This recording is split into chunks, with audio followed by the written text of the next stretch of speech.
I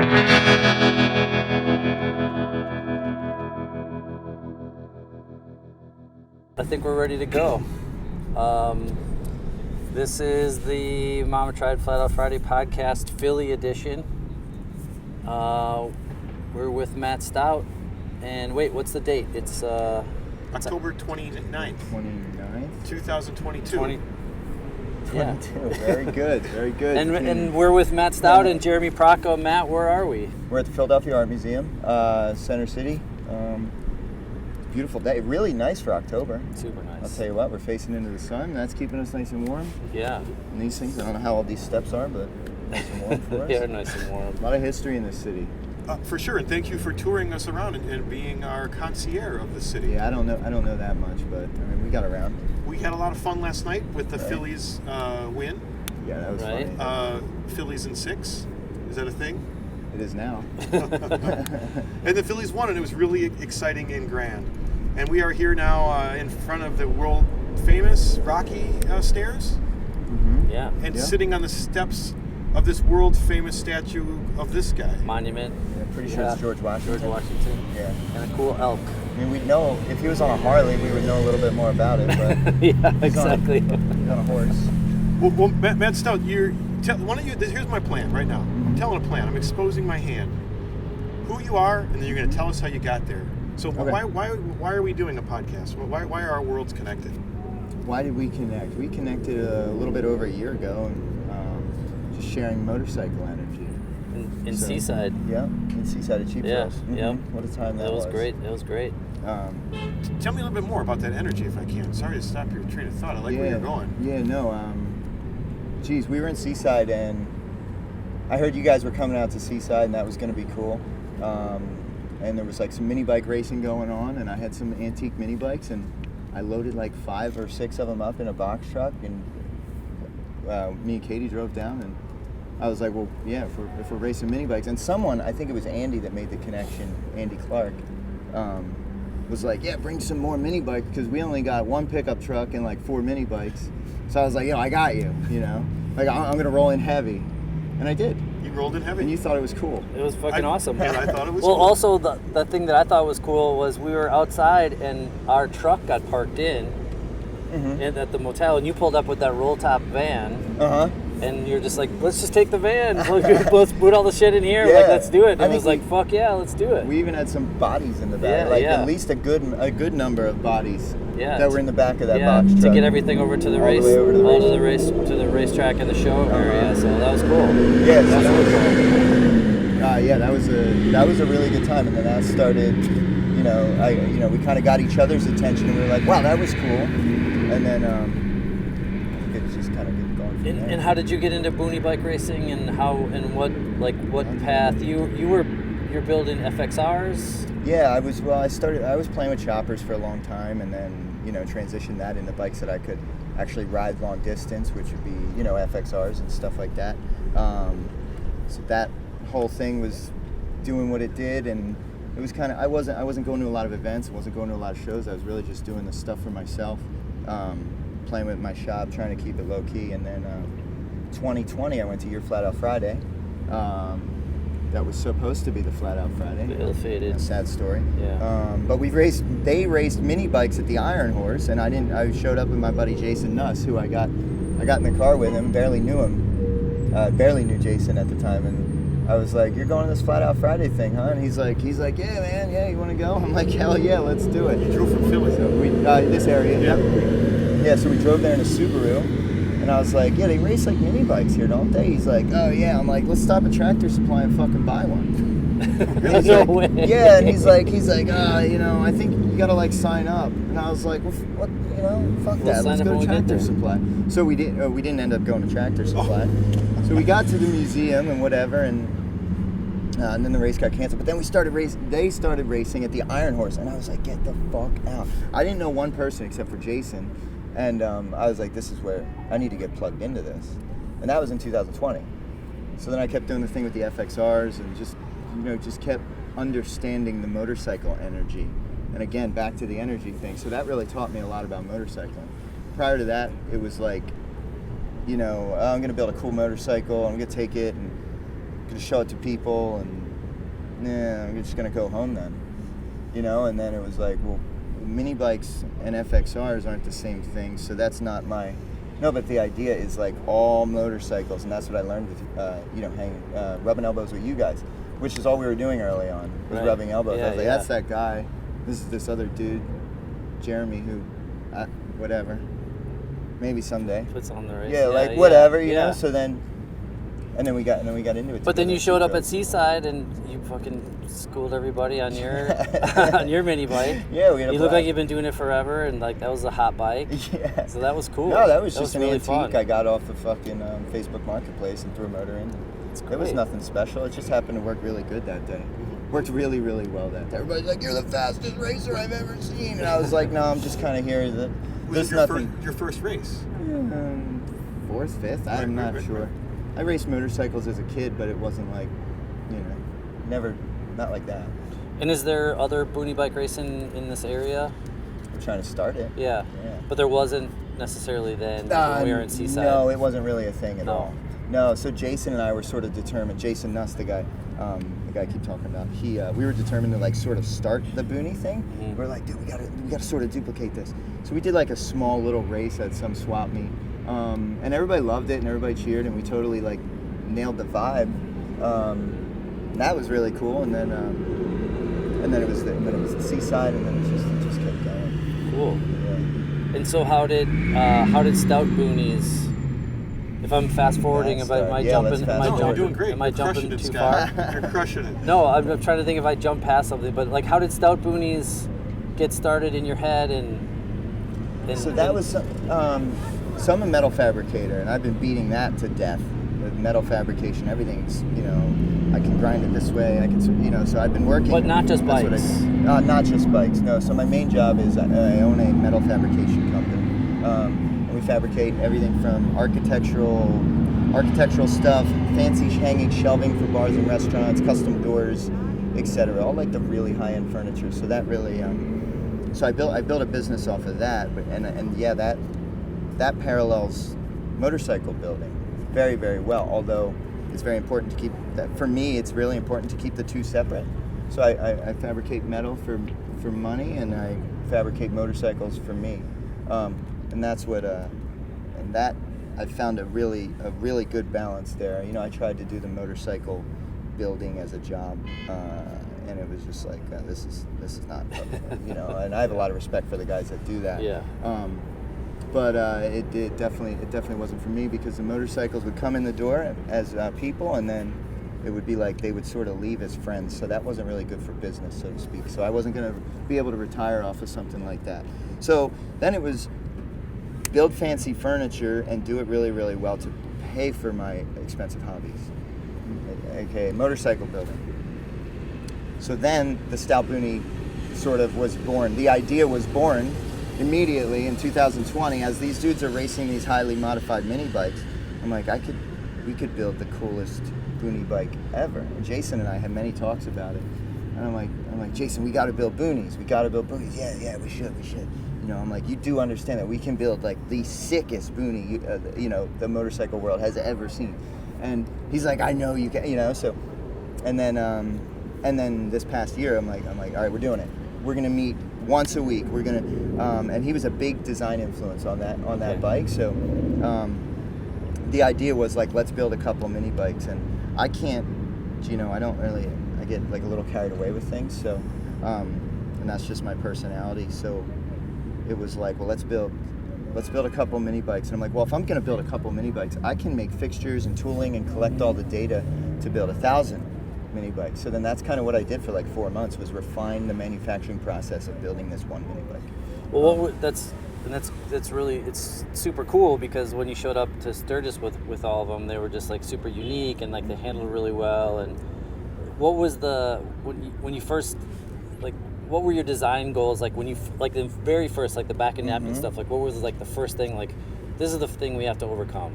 Right, so we needed a comfortable rider position. If you can't sit on the bike and be comfortable maneuvering the motorcycle, then you need to stop. Right. Just go back and make it so you can ride the fucking thing. Right. So So that was where we started, and then we were like, we sort of liked this wheelbase with the 12-inch wheels, and that keeps us in the mini bike world. 12-inch wheels are smaller, so that's where. So we literally took 12-inch wheels and propped them up on the workbench, and then we drew it out on paper and held it up and put it down. And then it was like, all right, so that's where we'll start, and the seat height should be here. And Jason's a really good. Jason's very wise, very seasoned when it comes to all aspects of motorcycling. He really grew up around it and really observant when it comes to what makes a bike work. I like to say that I've built and rode a lot of motorcycles, but that dude rode a lot of fucking motorcycles, and he really understands like what's good for what. So, sure, he would lend me his brain once a week, and we would tweak, and then I'd go back into manufacturing mode throughout that week, and then I'd be like, this is what I came up for, this, and then it was one piece after another, and then we built the first one and test rode it in the middle of the winter at like midnight, and he's like, we were getting to a point where it was like, all right, so what's next? The seats mounted, the gas tanks there, like what's next? And he's like, we gotta ride those fucking things. We did. So then we threw out all, we started, which is what I didn't want to do, which was like skip steps. There was no like quick hold it there and weld it type of thing. It was like, measure it, and draw it on the computer, and then pull the parts off of the machine the same way every time so we can make 1,000. Right. Like it wasn't that one bike. So then we sort of fast forwarded and started just welding shit on to make it so we could test it, which was really good that we did that. We learned a lot about how the bike was going to handle and stuff. So cool. Yeah, and then we made a bunch and cut them loose to the world. You brought a trailer over and they're spawning? out to Sturgis, yeah. They're currently spawning on your Stout bikes? Yeah, they're out there. How many in the first run? You said 30? Okay, yeah, there was 30. Mm-hmm. Yeah, there was 29. There was 29 that made it through. There was one dud that we rejected. We had a little miscommunication at the shop, and it was like, the gussets were in like crooked and stuff, so it's like sitting there. I'm not sure what I'm gonna do with that. Right. That's a funny. Yeah. It's gonna, I don't want to correct it. It was really organic the way it all went together. So we're gonna do something funny with that bike. It's not. There's nothing really bad about it, but it's not like the gussets are in sideways and like stuff happens. Yeah. In it happens. Yeah. So yeah, we made 30 chassis. 29 of them exist. We brought 16 bikes out to Sturgis. And we're currently sold out, so we got to smack some more together. What about the front ends? You source those? Yeah, the front ends, they come from a distributor in Texas. Okay.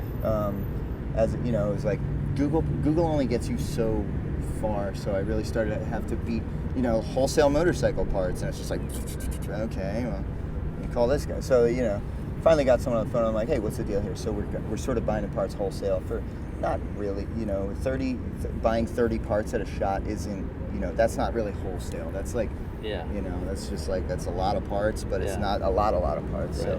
So that buying power isn't like, that's not like super, whatever. We're not in a really good position to be buying a ton of parts from a distributor, but they're working with us and it's pretty cool. That's cool. They're finding stuff that I can't find, and we're getting and the stuff's good. We're getting some nice parts from these guys, and they're working really well. It sounds like it's almost a little bit of a partnership, right? They're actually on board with what you're doing. Yeah. I explained them what we're doing. We sent them some photos, and they're like, that's really rad. Like, if we can help you with this, you can then purchase them. Because I'm not about to get China, not to pick up my iPhone and call China and be like, hey, I need 1,000 of these or whatever, So I can call these guys in Texas, and they kind of have some weight to throw around, so that's cool. Nice. You said that you started out fabricating and you used the word art. Do you have an art base? Do you have an art foundation? Are you educated in art? No, not at all. I often would correct people and tell them that I'm not an artist. Everybody, oh, you're such an artist, and I was like, no, I'm really not.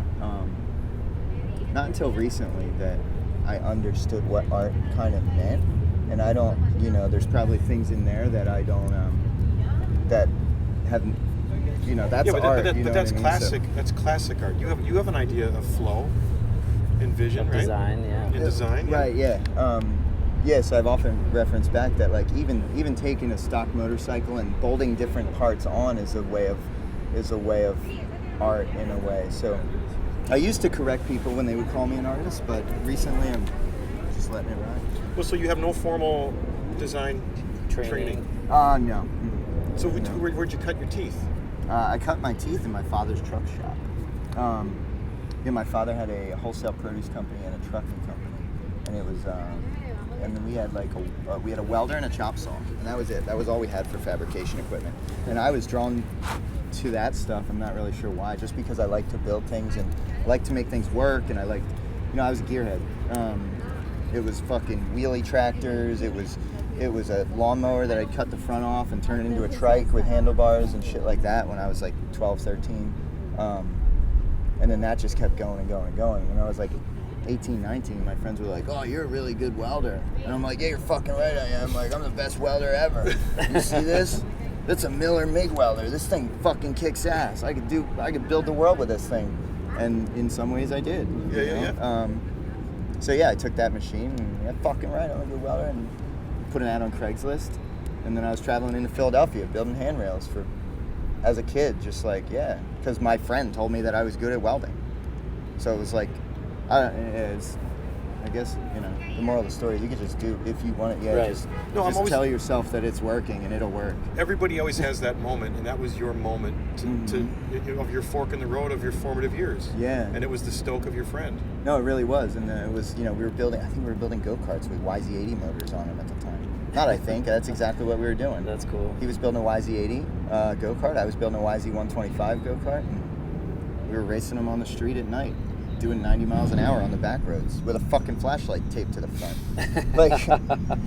And then every once in a while we get someone to follow us in a pickup truck so we could use their headlights. Oh, that's fucking great. Good job. So, and then it was diesel pickups for a little while, and then it was like, and then it was like, let's build choppers, let's build bobbers. So me and my buddies were bringing in. Hey. We were bringing in Sportsters and just slaughtering them, cutting the back end off, just cutting shit apart and blasting it back together. And we made some really, really cool stuff. Got a lot of attention and a lot of respect from the guys in our own town, but that never got out to what could I say, like the real motorcycle world. We were just sort of like these kids that had these badass things run around town, and people would cheer for us when they saw us. Like, that was all that it was. Yeah. But this history that you just mentioned, in this pedigree, if you will, comes in a Stout mini bike. You know what I mean? It's just didn't vaporize. This is there's a lot of blood, sweat, and tears far beyond just motorcycles involved in your skills to set those gussets straight. Right. No, no, absolutely. Like, yeah, when I look at, I don't really want to, call myself a mini bike fucking manufacturer, or like, I don't want to be mini bike Matt, if you will. Like I want to be like motorcycle Matt. Because it's not just that we built a mini bike and figured out how to make it work. That's like, that's years and years and years of like, all these cool things that we were doing, turning into something that's really, really fun. That can be fun for everyone, and that's all. That's all it is. Like, how cool is it? Oh, we built this thing, and then we built another 15 of them, and then let's all ride the same thing and bang bars around the oval. Yeah. Like, that was so really, really cool. Yeah. And that's kind of what it's all about for me. It's not just the small motorcycle that it is. Right. So I just said the long version of what you said. Well, it's well said. You're very articulate. I want to challenge your philosophy just a little bit here, because your Stout mini bikes are they're bold statement. I don't know where you can get better, and I'm going to guess even yourself. To get better on the chart, if you put it on on a road race course, and you did your times, I don't think that the mini bikes could get any better. My point is, there's a lot of people that ride Colemans and those Farmer Freight, and would say, oh, you're killing the sport. You're making it inaccessible now by pushing the top off. Mm-hmm. What do you say about that? I think that's fine, but there's also guys running around with 30 horsepower in a Coleman mini bike. Like, I'd rather see you take the Coleman and put different tires on it to get you through the corner better. Our motorcycles have maybe 6.5 or 7 horsepower. We don't do anything to the motors. I'm not a big power guy. Like, I like horsepower, and I think horsepower needs to be usable. So like we're not drag racing, you know. And there's guys that do, and I have a lot of respect for those guys too. But I'd rather see them modify those Colemans in a way where they sit better, like you said. Yeah, they'll steer through the corner. The foot pegs would be in a more aggressive, more an aggressive position. But at the same time, we're making this accessible for anyone. So yeah, sure, we've blown the top off of it, and we've designed maybe the best, or maybe it's the worst. Who cares? We've designed a mini bike that maybe takes things up a notch, or 2 or 5, whatever.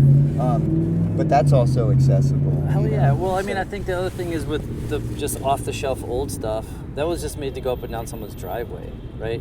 And now that we're starting to be raced, there's like I was looking at video from the Seaside race in New Jersey, and there was that jump that was like right at the start-finish line.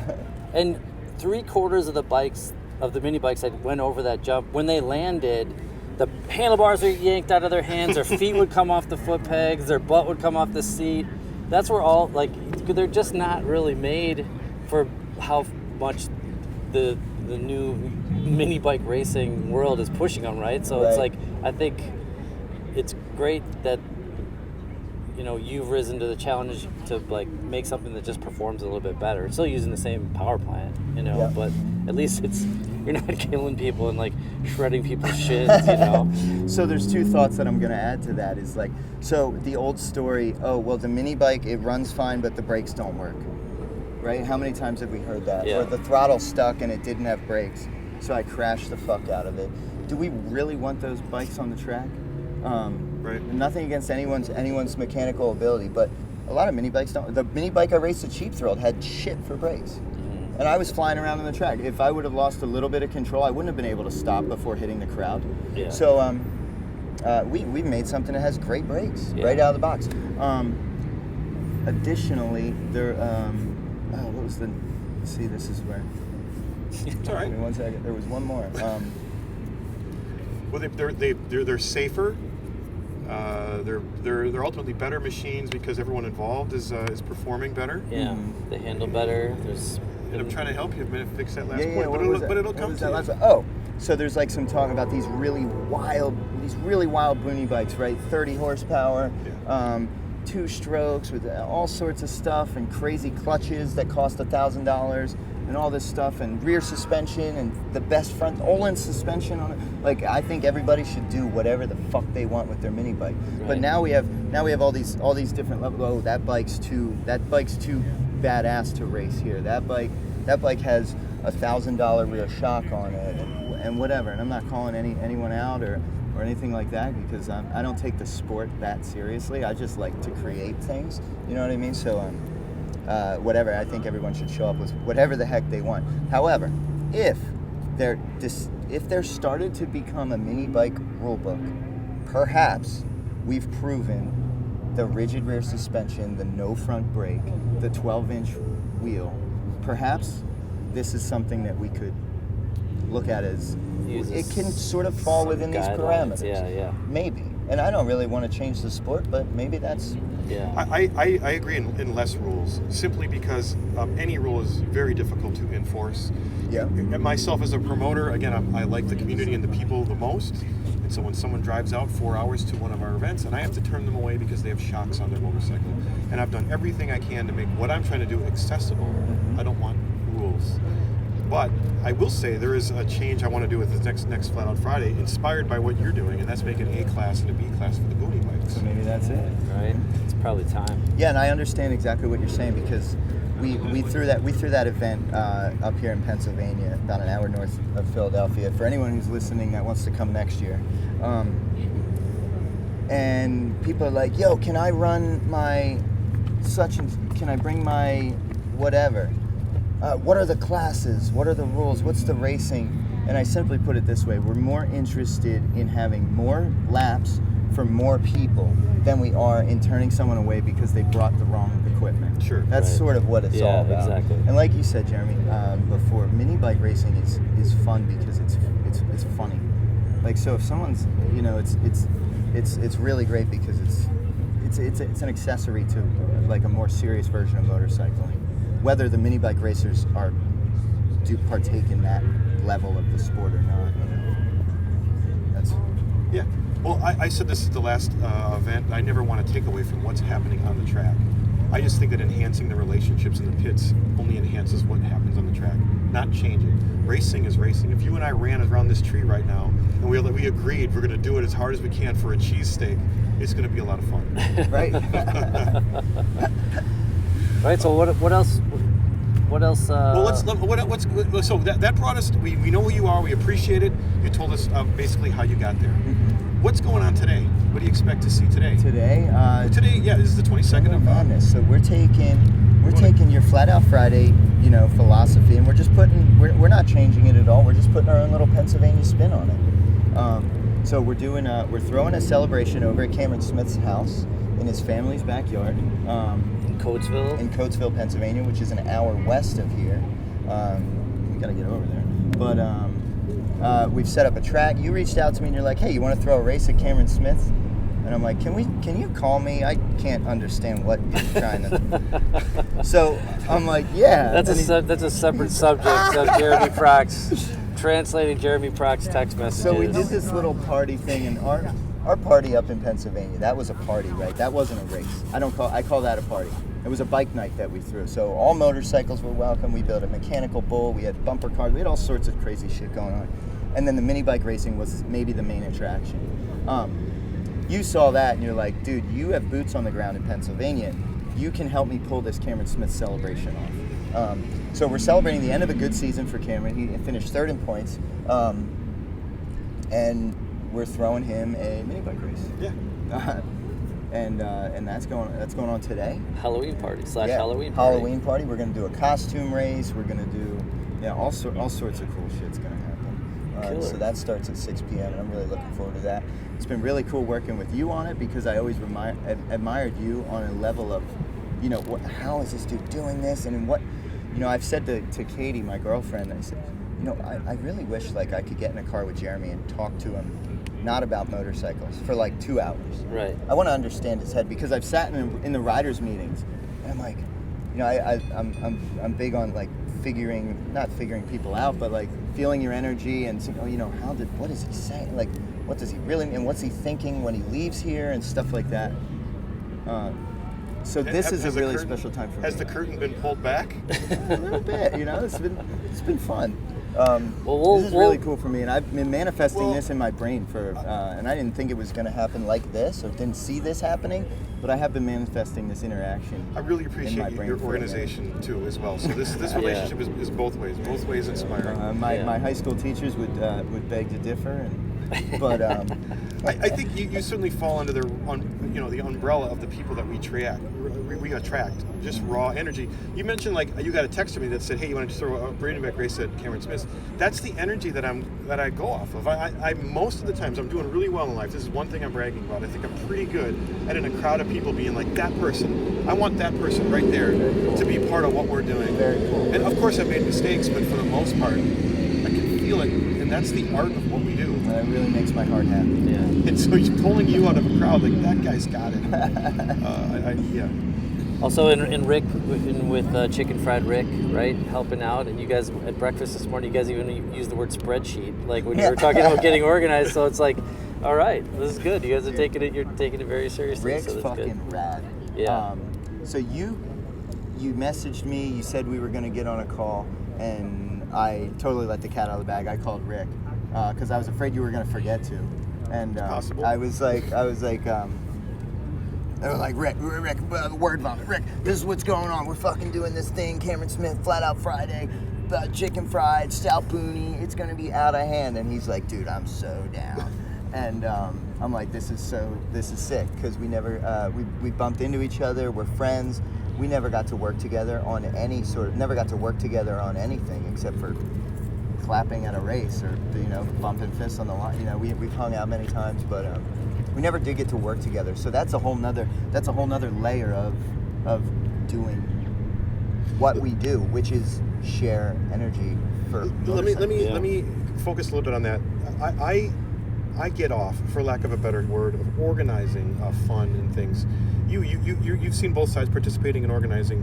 Why are you organizing this event today? There's no cash exchange. It's a lot of time and effort. I'm just enthusiastic about it. I really love the energy. You know, I've done some events. We used to do like a truck show and stuff. So I was really into that, and I really, it's a form of art, you know, for me. Like when we do fucking Bold statements. No, I mean if I can wave a flag for everyone that says this is fun, you should come. Because if no one showed up, we would still have fun, but it would be a little different, you know. Sure. So, but like if we can set up a fence over there and we were waving a flag that said fun, like and people showed up, we've really done something, and Sure. then we've had more fun. Because more people were there. We would set up a situation where, like, okay, we can do this fairly, where everybody's involved and has a chance at winning and enjoys the experience. Yeah, it's not just competing. The first to the line in the event itself chews you up. Yeah, it's having fun. Yeah, so Yes. when I use that term, waving the flag, like I am waving a flag every fucking where I go. Bold People statements. that, like, you know, this is where. Yes, right. if you want to do this, you just fucking. Well, I like how you called it art, because I've thought it to be art, but I found it. I think that people that race, and this is a respectful thing I'm saying about them. It's serious. You're putting your body on the line, and I'm calling that art. I don't want to be disrespectful, but I do like to create a situation where the people involved and the energy involved is art. Yeah. And I like that you have seen that as well by Yeah. using that same words. It doesn't have to be pretentious to be artistic. Or Man, we're crushing it today. Are you getting No, this? It truly doesn't. Yeah, it really is that way. I have a lot of respect for racers, but I'm not getting back on the track. I'm kind of done. Yeah. I can I race hear ya. mini bikes, Yeah, but yeah. like I'm not. You know, I told Feel Jason, and I keep referencing Jason because he was a really good influence on I guess influence, although we're the same age, but he sort of took all my energy and all my positives and negatives from motorcycling and sort of just taught me how to use them to really make myself happy. And I have a lot of respect for Jason because of that. And he introduced me to you guys at Flat Out Friday, and so that whole thing started. But I'm not a racer, and I don't really see myself throwing any big high-profile races like you do, Jeremy. But I do get a kick out of throwing the events and watching, Sure. and you know, having people smile and having people believe in something that you're doing. Like, yes, that's what. Yes, okay, good. Right, You yeah. know, they see it. I need that. I'm going to pull the car over and figure out how to get into this. right. Not like driving down Kensington Avenue. Right. No, you just go straight. Right. Get the fuck out of that part of town. Yeah. I'm glad you see it. I'm glad you've articulated it. I think sometimes people see what we do as strictly a business, and that we're promoting events to make money. That's the prejudice that people have. Yeah. But no, our heart is in this. Yeah, there's definitely way easier ways to make a living than doing what, Yeah. than doing what you do. And this. And I, you know, in my I've been challenged as, well, you don't race. How can you put races on? You know, the answer to that, I think you can assume what I would think about it. What do you think about that? You don't race. How can you put races on? Yeah. You just gotta say I have a lot of respect for the racers, and I'm here to have. Yeah, I have a different skill set. Yeah, fair enough. I want to get a shot of this guy right here eating this fucking ice cream cone. Can you get that big sexy right there? Is that a bum? Oh.